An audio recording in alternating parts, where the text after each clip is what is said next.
Dans l'actualité de ce lundi 11 octobre, les étudiants en ordre de marche pour la manifestation de demain. La question des retraites mobilise en effet même chez les plus jeunes. La victoire de l'ASM face aux Saracens et du Stade Clermontois Basket Auvergne face à Boulazac, des équipes locales qui n'ont pas démérité, vous le verrez.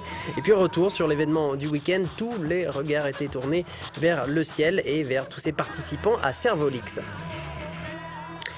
Combien seront-ils demain dans la rue? Dans leur lutte contre la réforme des retraites en débat cette semaine encore au Sénat, les syndicats annoncent la couleur rouge comme la colère. Des dizaines de milliers de manifestants espéraient dans les rues clermontoises.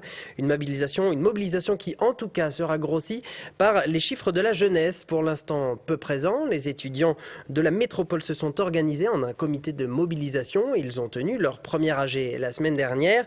Demain, dès 9h30, ils comptent bien abonder les rangs des manifestants. Ambiance mobilisation à la faculté de lettres. Fabien Gandillon. Difficile de rater les affiches militantes qui ont fleuri ces dernières heures sur les murs de la faculté de lettres. À 24 heures de la grève contre la réforme des retraites, les appels à manifester sont partout. Quant à ceux qui ne seraient pas au courant, ils ne peuvent échapper à la distribution des tracts. Qu'est-ce que tu vas en faire de ce tract? Pour l'instant, je vais le lire déjà. Et puis après, on verra par rapport aux idées ce que j'en ferai. Mais je pense que je me sens assez concerné quand même par ce genre de truc. Ouais, c'est vraiment intéressant et je pense que c'est bien qu'on fasse circuler ça enfin dans les facs, tout ça. Faut se battre. J'ai prévu d'aller à la grève demain. Donc voilà. Je vais peut-être le donner à quelqu'un d'autre pour encore plus le diffuser. Qu'est-ce que je vais en faire? Je l'ai lu et c'est un avis comme un autre, mais je ne partage pas cet avis. Donc certes, je vais le garder, mais pour moi, il n'a pas tellement d'importance. Et oui, l'idée d'aller manifester ne fait pas l'unanimité. L'occasion de quelques débats enflammés. Le CPE, il avait été voté. Mais le CPE, il n'est pas passé sous cette forme, il est quand même passé sous une autre forme. Mais bien sûr que si. Non, Florent. Pour les membres du comité de mobilisation, l'heure est aussi aux préparatifs concrets. Pour l'heure, c'est atelier peinture et recherche de slogans. Les jeunes pour le retrait. Aussitôt dit, aussitôt fait, la bannière est bientôt prête. Pour nos manifestants, reste à convaincre leurs camarades de venir défiler à ses côtés. Et dans ce domaine, ils sont plutôt confiants. Beaucoup constatent par eux-mêmes dans les médias qu'il y a nombre de secteurs qui reconduisent la grève.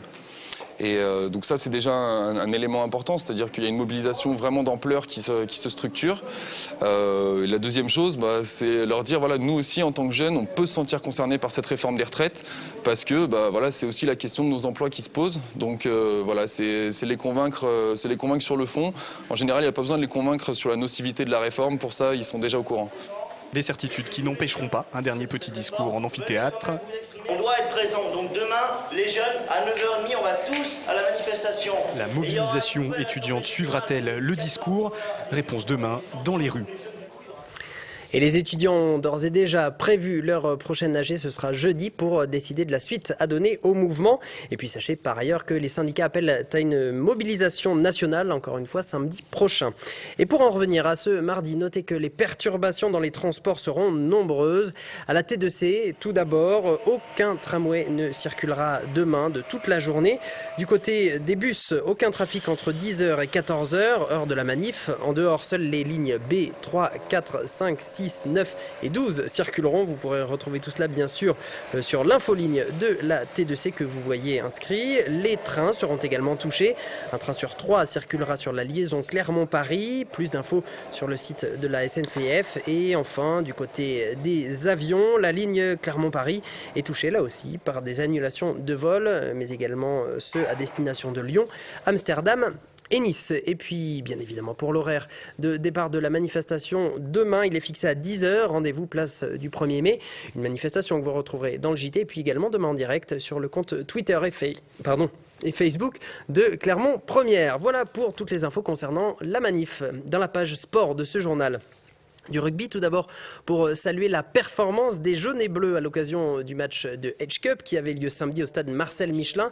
L'ASM s'est imposée face aux Anglais des Saracens sur le score final de 25-10. On voit ici Jamie Cudmore à l'ouvrage qui subtilise le ballon aux Anglais en première période, tout comme le deuxième essai clermontois signé Julien Malzieu. Voilà un match dont il sera évidemment question dans la rubrique sport tout à l'heure avec Grégory Gomez et l'ensemble de ses consultants.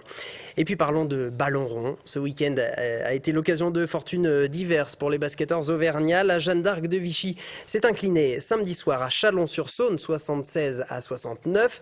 C'était pour la première journée du championnat de Pro A. En revanche, le Stade Clermontois s'est imposé lui de son côté vendredi soir sur son parquet face à Boulazac. Score final 73-64.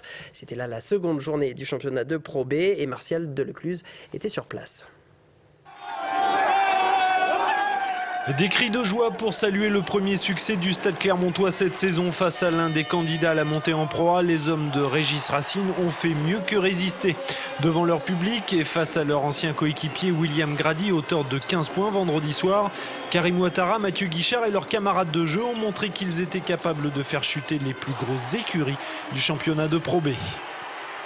La clé, c'était le défi physique et on savait qu'en face, il y avait plus de muscles que nous à Clermont. Il fallait simplement être plus agressif, bien jouer dans les rotations, être sur les passages en force. On l'a vu ce soir, les gars, ils font le don de leur corps, ils jouent les passages en force et du coup, ça fait qu'on a une défense compacte et ça se paye à la fin.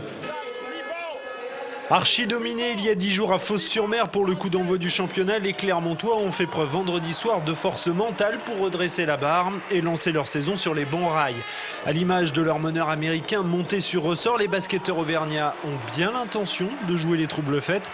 Prochain défi, une première victoire à l'extérieur vendredi à Saint-Vallier. Voilà, et pour terminer ce JT, prenons l'air. Ce week-end se déroulait à Gergovie le traditionnel rendez-vous des ovnis, enfin plutôt des objets volants pas toujours identifiés. Plusieurs milliers de personnes avaient en effet les yeux tournés vers le ciel et les centaines d'engins volants de Servolix. Retour sur cet événement tête en l'air avec Ariane Monfray, Marie Bolinches et Patrick Delanne. Une pieuvre multicolore qui vole, accompagnée d'un ours violet et d'un serpent rouge. Pas de doute, nous sommes bien à Servolix. 300 servolistes venus de toute la France ont participé à cette fête avec plus ou moins de réussite. Je viens avec ma petite fille. Et je crois que le papy, il est plus enfant que la petite fille. Les mains vides et le nez en l'air, d'autres sont juste venus admirer les cerfs-volants. J'aime bien quand dans l'air, là, quand ils bougent, les fils pour les contrôler, voilà, comme ça. Ça fait des figures, c'est bien. Sur le plateau, les servolistes expérimentés manient de petits engins ou des structures plus imposantes. La plupart viennent ici depuis des années avec toujours autant de plaisir. Ah oui, on est des grands enfants. On est des grands enfants, c'est pour ça qu'on continue, on persiste. Il y a plein de gens sympas, on partage des choses entre amis et avec les amis qui sont servolistes et le public aussi qui nous demande des conseils, donc on leur en donne.